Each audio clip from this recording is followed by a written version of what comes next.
Les essentiels du bassin depuis la recyclerie Imarine avec Virgile Loga, bonjour. Bonjour. Et Olivier Vergne, bonjour. Bonjour. Alors effectivement, vous êtes tous les deux associés dans cette magnifique histoire parce que c'est une aventure humaine à la base que vous avez d'abord initiée, Virgile. Racontez-nous en quelques mots comment est née cette recyclerie. L'idée de transposer sur des bateaux l'énergie électrique qu'on avait, nous, travaillé au niveau des transports publics, bus et tramways, et on s'est dit pourquoi pas sur des bateaux. Voilà. Et donc, ce soir, c'est l'inauguration. Il y a eu la députée Sophie Panonac, le maire de la Teste, Patrick Davé.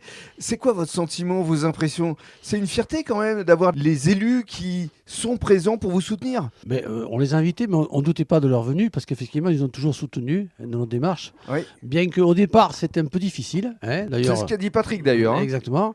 Mais effectivement, la ténacité, c'est notre règle d'or. Chez nous. Ça paye toujours.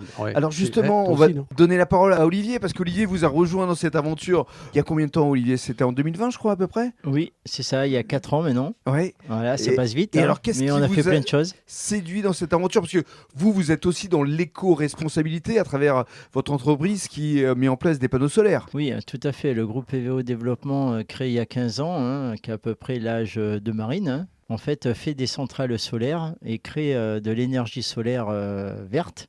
Et en fait, l'idée était de transformer cette énergie verte dans des bateaux électriques à propulsion. Tout ça éco-responsable, puisque on le voit aujourd'hui, quand on regarde à l'extérieur, le temps n'est pas le temps qu'il devrait faire. Quand on regarde nos centrales qui produisent, on s'aperçoit qu'il y a beaucoup plus de soleil et beaucoup plus de pluie.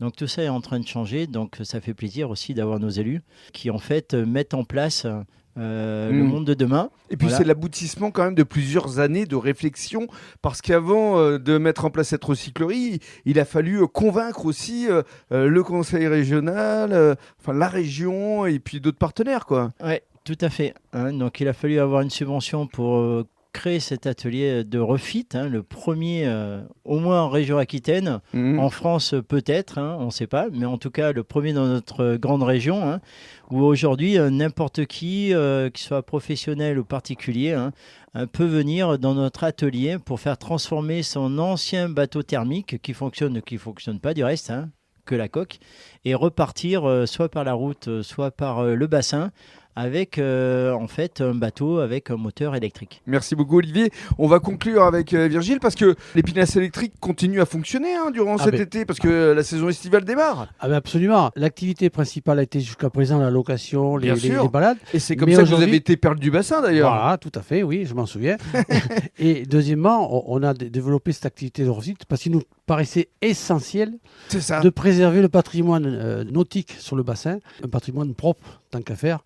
Et en changeant les mentalités, ça c'est le but. C'est pour ça que vous êtes essentiel du bassin. Je l'espère. Merci beaucoup. Au revoir.